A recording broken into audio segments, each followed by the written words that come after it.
The UK is in the grips of a drug smuggling crisis. The global production and transportation of cocaine is soaring.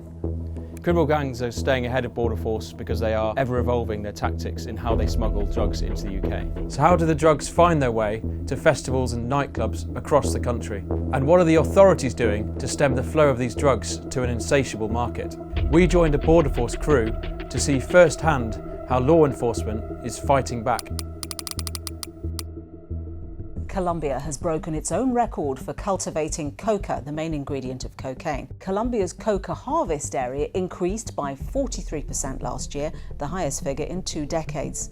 Colombia is the largest producer of cocaine in the world, and it has been for years. The country's foothills offer an ideal climate for the coca leaf to grow. Colombia has been marred by internal conflict for decades, and illegal armed groups have found that the trade in narcotics is a lucrative form of income. Colombia is responsible for 65% of the global production of cocaine. From there, the drug is transported to neighbouring countries such as Ecuador, where it undergoes further production.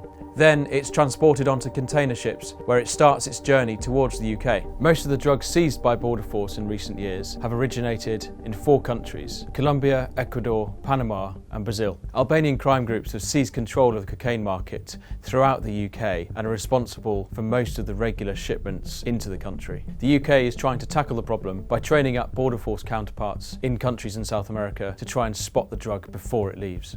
Container ships are one of the 2 ways in which drugs are smuggled into the UK. The other way is the so-called Eastaugh method, which is the at-sea drop-off, where organised crime gangs will attempt to smuggle cocaine on a so-called mothership, drop it into the ocean with technology such as trackers and beacons, where an organised gang will then attempt to intercept that with a daughter craft, a smaller vessel, which will pick up the drugs. The drugs are then distributed across the UK into urban street gangs and county line networks. Earlier in the summer, Border Force, along with its international partners, received intelligence of a vessel of interest. It was a container ship that had come through the Panama Canal and was heading towards the UK. When we boarded the vessel, we identified through high technology assessments that there was cocaine on board, and after moving 37 containers over 2 days off that container vessel, we identified the 2.4 tonnes, which is valued at nearly £100 million. That haul represents 10% of all Class A drugs seized by Border Force's maritime team